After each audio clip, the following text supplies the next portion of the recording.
Innal hamdalillah nahmaduhu wa nasta'inuhu wa nastaghfiruh wa na'udzu billahi min shururi anfusina wa sayyiati a'malina man yahdihillahu fala mudilla lahu wa man yudlil fala hadiya lahu wa asyhadu an la ilaha illallah wahdahu la syarika lah wa asyhadu anna Muhammadan abduhu wa rasuluh. Ya ayyuhalladzina amanu taqullaha haqqa tuqatih wa la tamutunna illa wa antum muslimun.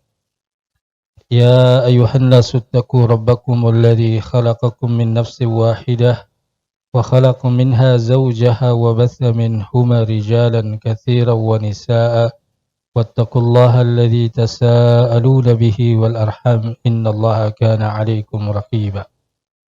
يا أيها الذين آمنوا اتقوا الله وقولوا قولا سديدا يصلح لكم أعمالكم ويغفر لكم ذنوبكم ومن يطع الله ورسوله فقد فاز فوزا عظيما. أما بعد فإن أصدق الحديث كتاب الله وخير الهدي هدي محمد صلى الله عليه وسلم وشر الأمور محدثاتها وكل محدثة بدعة وكل بدعة ضلالة وكل ضلالة في النار.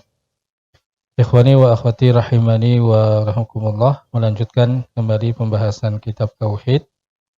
Pada sore hari ini kita masuk di dalam pembahasan jika Anda benar-benar orang yang beriman, janganlah Anda merasa aman dari makar Allah dan janganlah bersikap putus asa dari rahmat-Nya.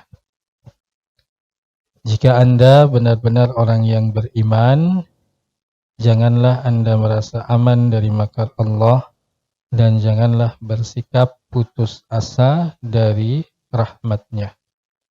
Ya. Jika Anda benar-benar orang yang beriman, janganlah Anda merasa aman dari makar Allah dan janganlah bersikap putus asa dari rahmat-Nya. Nah, di dalam pembahasan ini, Syekh Muhammad bin Abdul Wahhab rahimahullah mengutip dua firman Allah Subhanahu wa taala. Yang pertama dalam surat Al-A'raf ayat 99, di mana Allah Subhanahu wa taala berfirman, "Afa aminu makrallah fala ya'manu makrallahi illal qaumul khasirun." Maka apakah mereka merasa aman dari makar Allah? Tidak ada yang merasa aman dari makar Allah kecuali orang-orang yang merugi.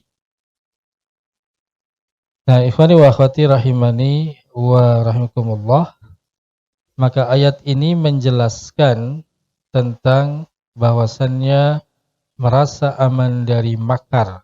Yang dimaksud adalah siksa, azab Allah Subhanahu wa taala, termasuk di dalam dosa besar yang harus dijauhi oleh seorang mukmin.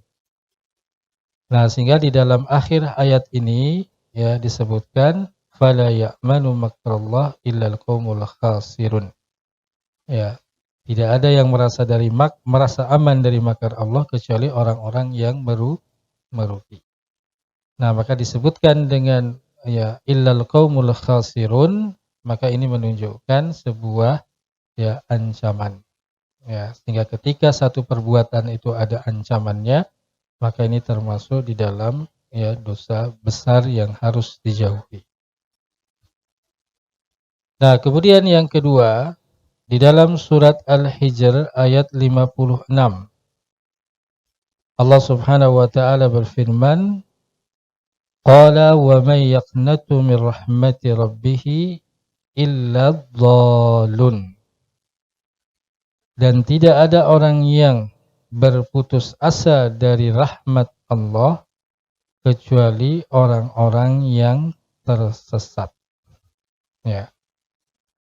Nah, di dalam ayat ini pun juga Allah Subhanahu wa taala menunjukkan tentang sikap berputus asa dari rahmat Allah, yang termasuk dosa besar. Dan yang dimaksud dengan bersikap putus asa dari rahmat Allah ini adalah apa? Ketika ia berputus asa dari ampunan Allah Subhanahu wa wa ta'ala. Nah, sehingga dari kedua ayat tersebut dapat disimpulkan bahwasanya orang yang beriman itu harus memadukan dua sikap tersebut. Pertama ada namanya ar-roja, rasa harap, dan yang kedua adalah apa? Al-khauf, rasa khawatir atau takut. Ya, harapan akan adanya rahmat dan ampunan Allah Subhanahu wa taala dan khawatir terhadap makar ataupun azab Allah Subhanahu wa taala. Di mana kedua-duanya adalah apa? Termasuk di dalam apa? Dosa besar. Ketika seseorang merasa aman dari makar Allah atau berputus asa dari rahmat ataupun ampunan Allah Subhanahu wa taala. Nah, kemudian ya, setelah Syekh Muhammad bin Abdul Wahhab mengutip dua firman Allah Subhanahu wa taala, kemudian ia mengutip ya dua hadis Nabi sallallahu alaihi wasallam. Ya. Dan ini adalah manhaj metodologi Syekh Muhammad bin Abdul Wahhab di dalam menjelaskan tentang kitab tauhidnya. Dia hanya mengutip firman Allah Subhanahu wa taala, mengutip hadis Nabi sallallahu alaihi wasallam.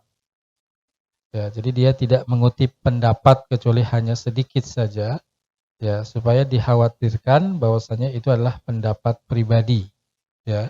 Tetapi yang ia ya tunjukkan, yang ia jelaskan adalah firman Allah Subhanahu wa taala dan juga hadis-hadis Nabi sallallahu alaihi wasallam. Nah, hadis yang pertama diriwayatkan dari Ibnu Abbas, ya, dan hadis ini adalah hadis riwayat Al-Bazzar dan Ibnu Abi Hatim dengan sanadnya yang hasan.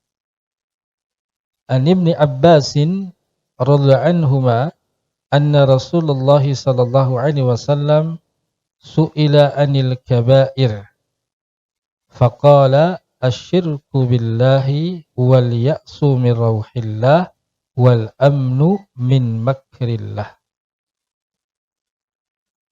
Dari Ibnu Abbas, semoga Allah meridhai keduanya, bahwasanya Rasulullah SAW itu ditanya tentang dosa-dosa besar. Ya.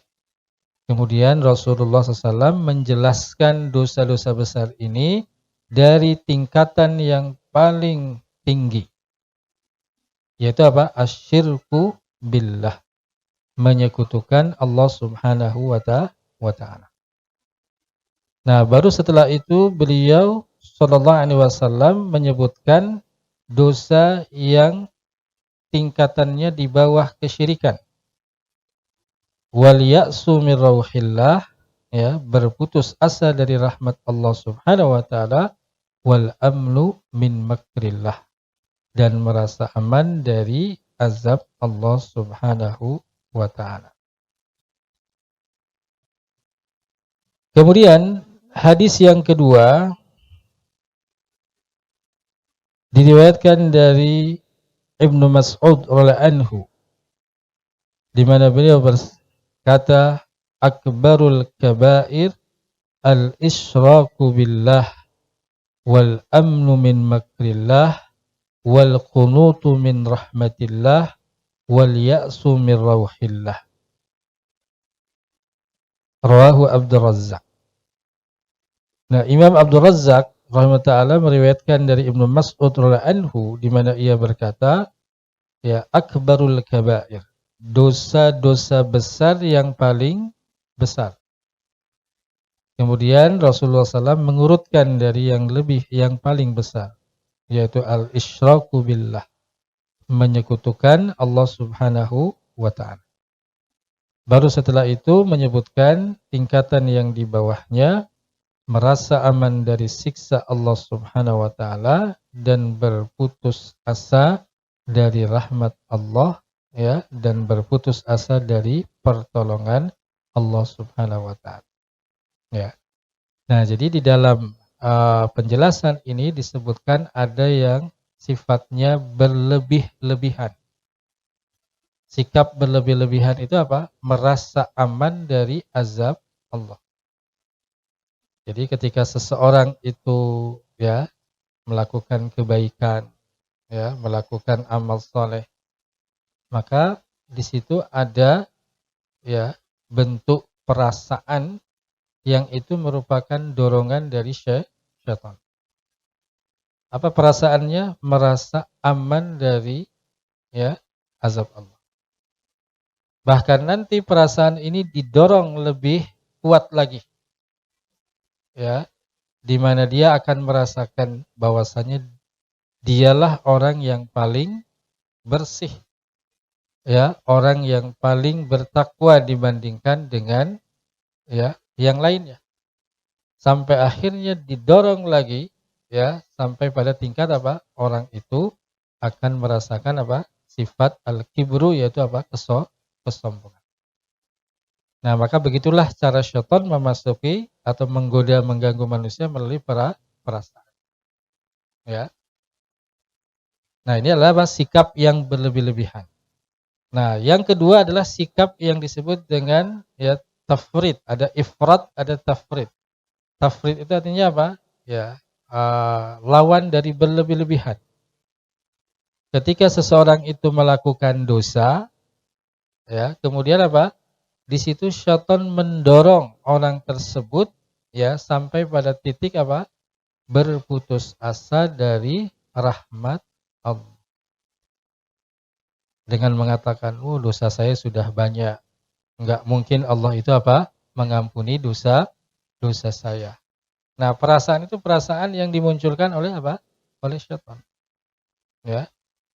Sehingga akhirnya apa? Ketika dia merasa dosa saya sudah banyak, kemudian Allah tidak mungkin mengampuni dosanya, maka apa? Syaitan akan mendorong lagi supaya dia betul-betul apa? Tenggelam di dalam perbuatan dosa dan maksiat.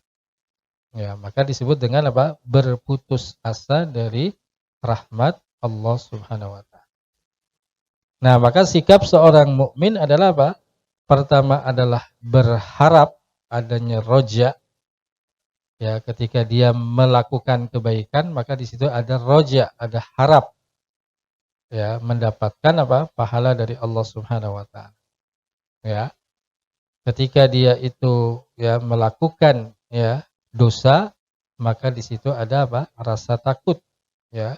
Dosa itu tidak terampuni atau taubatnya tidak terampuni oleh Allah Subhanahu wa taala. Ya.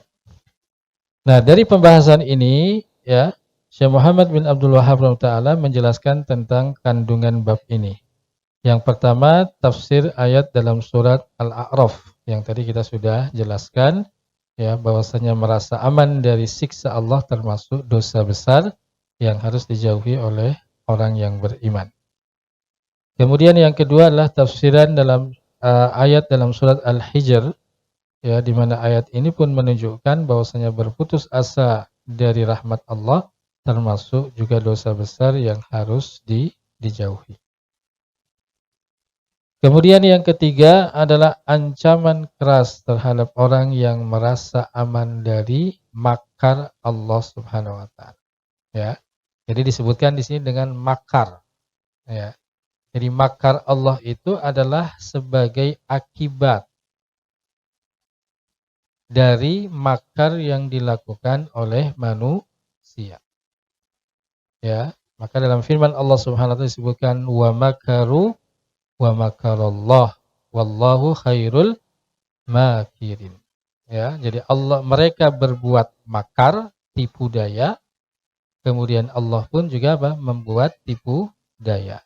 Dan sebaik-baik orang yang membuat tipu daya adalah Allah Subhanahu wa taala. Nah, jadi makar Allah itu adalah akibat dari makarnya manusia. Nah, sehingga yang namanya makar ini bukan sifat Allah Subhanahu wa taala. Dan Allah tidak diberi nama dengan al-makir yang membuat apa? Makar.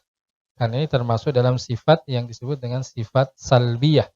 Ya, sifat negatif, sifat yang harus dinafikan dari Allah Subhanahu wa taala. Di mana manusia ya mungkin dia memiliki ya sifat seperti itu, melakukan tipu daya, melakukan makar dan seterusnya. Tetapi sifat ini tidak pantas dan tidak layak ya disematkan, disifatkan kepada Allah Subhanahu wa taala. Ya, termasuk misalkan apa? ada sifat atau nama yang disebutkan di dalam banyak mushaf Al-Qur'an yang itu dicetak di kita, ya, di halaman cover dalam, ya, depan dan belakang. Di situ disebutkan tentang Asmaul Husna yang disebut dengan Al-Muntaqim. Ya, Al-Muntaqim ini maknanya apa?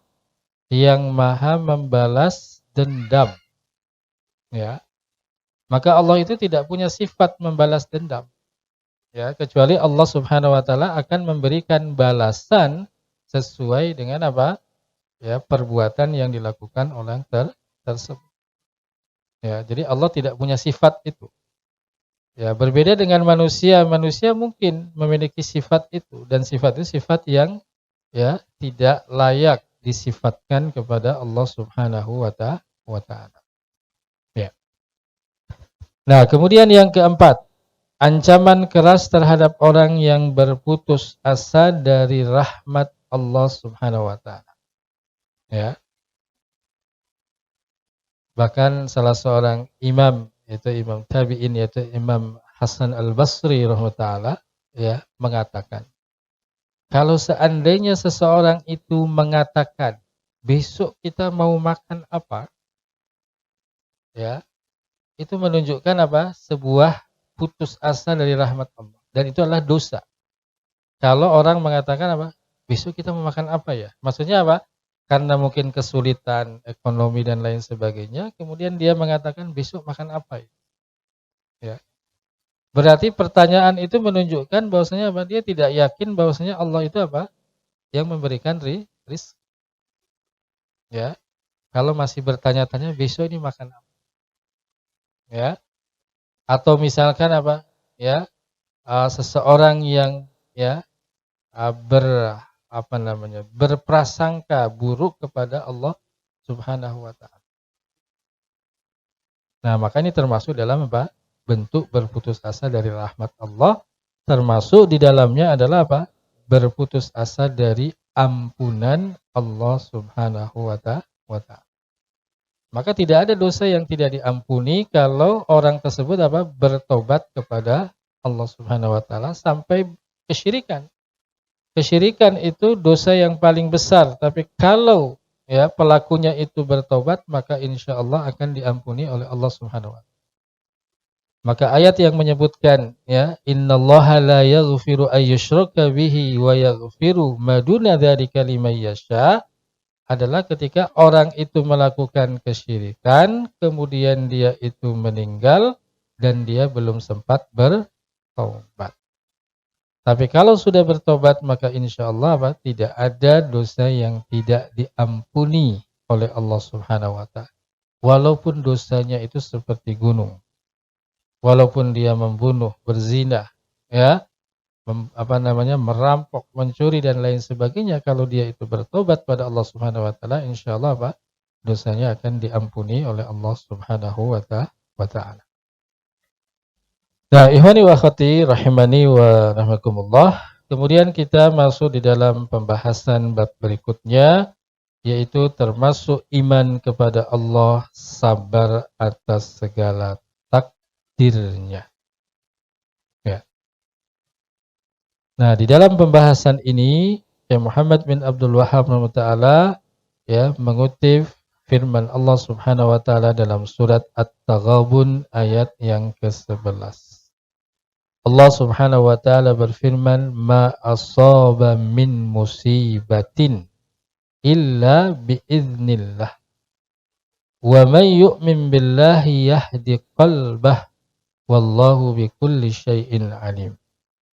Tidak ada satu musibah pun, ya, maka disebutkan dengan min musibatin, ya.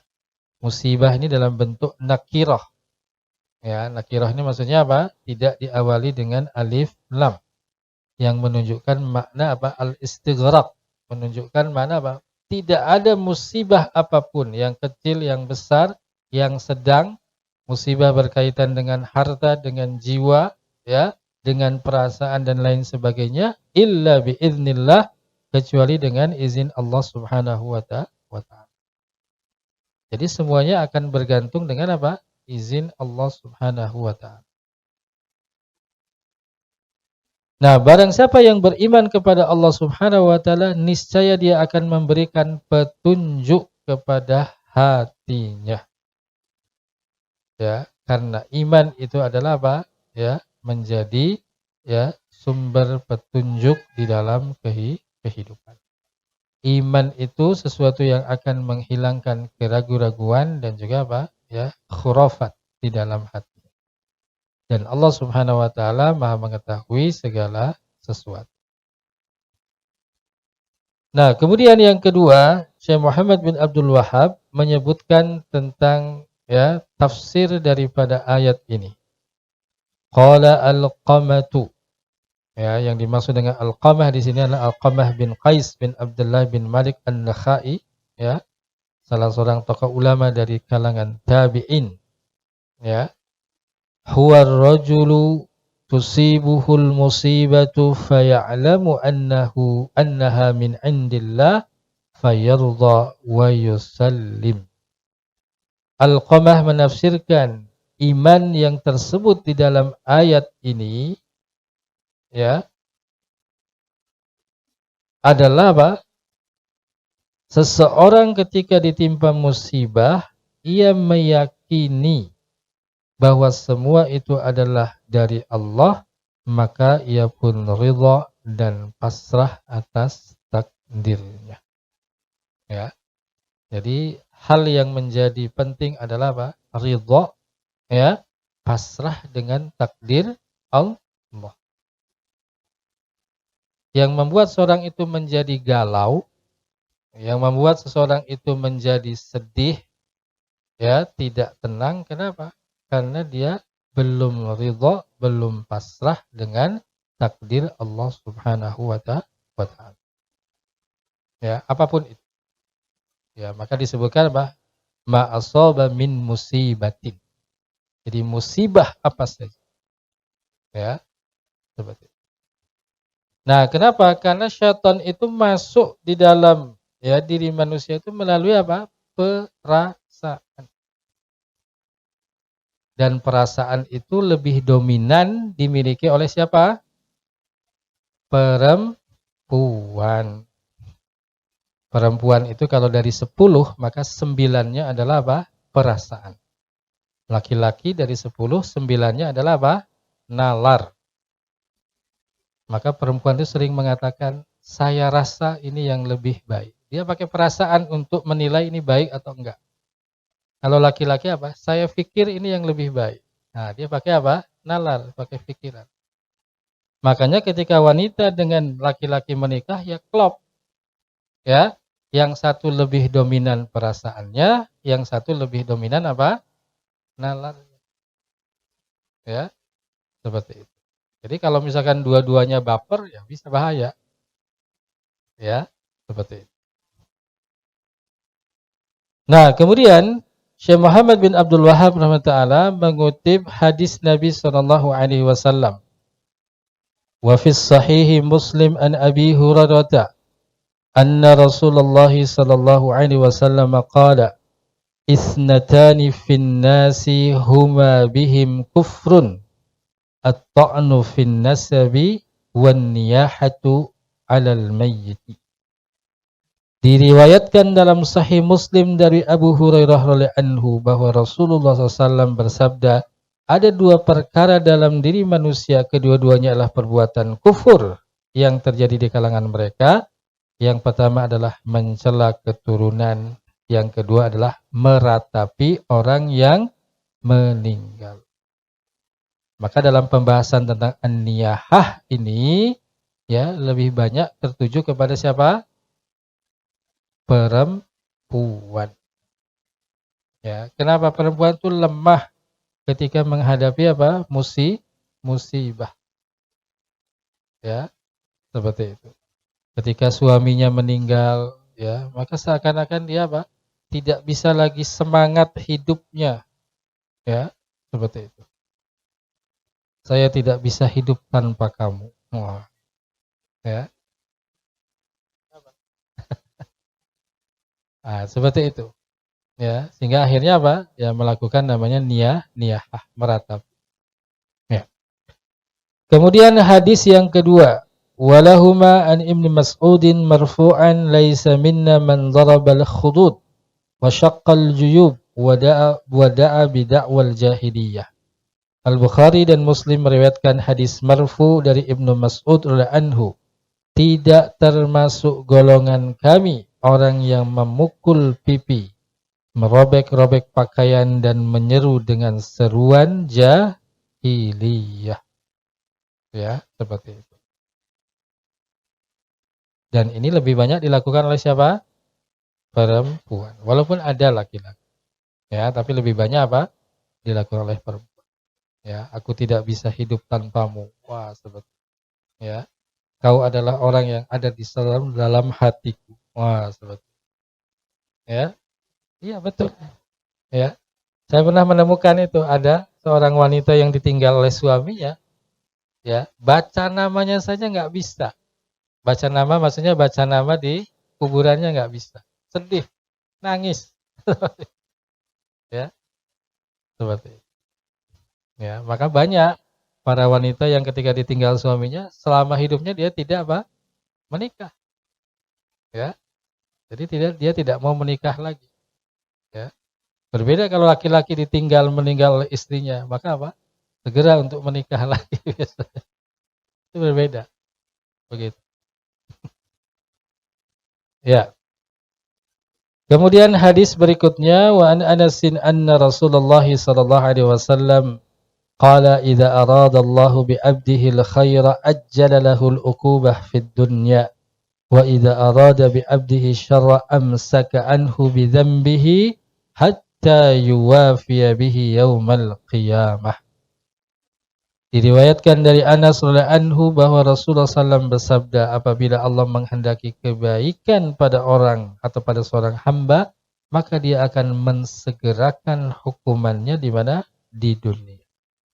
Jadi disegerakan hukuman di dunia adalah satu kebaikan. Nah, kenapa kalau satu kebaikan? Karena hukuman di akhirat itu jauh lebih berat. Lebih baik disegerakan di dunia. Ya, dengan musibah, dengan sakit, dengan kekurangan harta, ya, dengan ditinggalkan orang yang dicintai, dan itu lebih baik daripada apa? Itu tunda sampai dengan hari kiamat. Nah, sedangkan ketika Allah itu menghendaki kejelekan pada seorang hamba, maka dia akan menangguhkan dosanya sampai dia penuhi balasannya nanti pada hari kiamat. Ya, karena dosa di akhirat jauh lebih berat. Ya, jadi kalau misalkan ya seseorang itu dalam hidupnya kok nggak ada musibah, nggak ada apa seperti itu patut dipertanyakan. Bisa saja nanti apa dosanya itu ditangguhkan sampai dengan hari kiamat, dan itulah tanda kejelekan.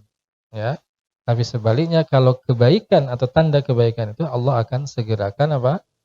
Ya, siksa atau azabnya, hukumannya di dunia.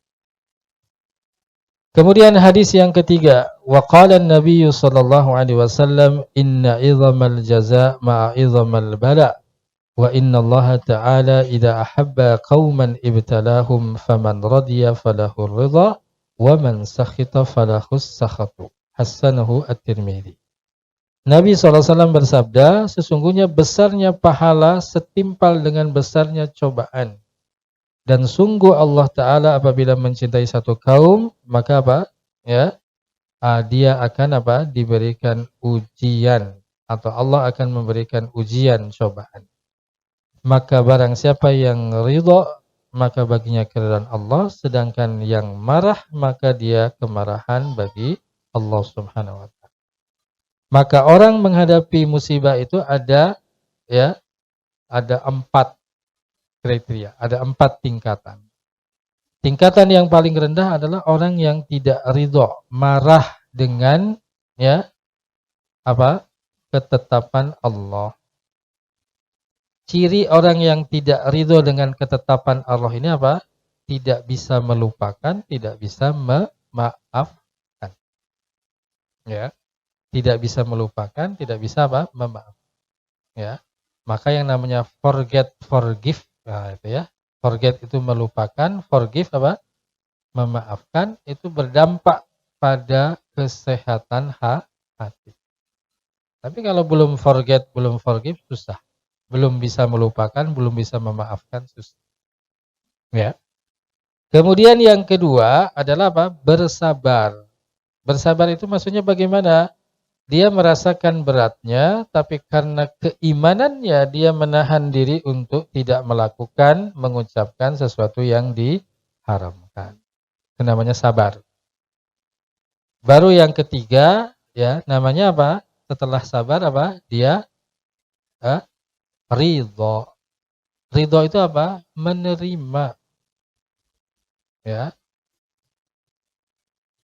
Nah, baru pada tingkatan yang keempat adalah apa? Dan ini tingkatan yang paling tinggi adalah apa? Bersyukur. Ya, bersyukur dapat musibah itu coba. Bersyukur. Kenapa? Karena itu adalah bagian daripada kecintaan Allah kepada apa? Kepada diri. Nah, ikhwani wa akhwati rahimani wa rahimakumullah, ya, sebagai penutup maka akan disebutkan di sini kandungan dari bab ini. Yang pertama, tafsir ayat dalam surat At-Taghabun. Ya, di mana ayat ini menunjukkan keutamaan sabar atas takdir Allah yang pahit. Seperti apa? Musibah. Dan ini menunjukkan bahwasanya amal termasuk di dalam sebutan apa? Iman. Kemudian yang kedua, sabar terhadap segala cobaan termasuk iman kepada Allah Subhanahu wa taala.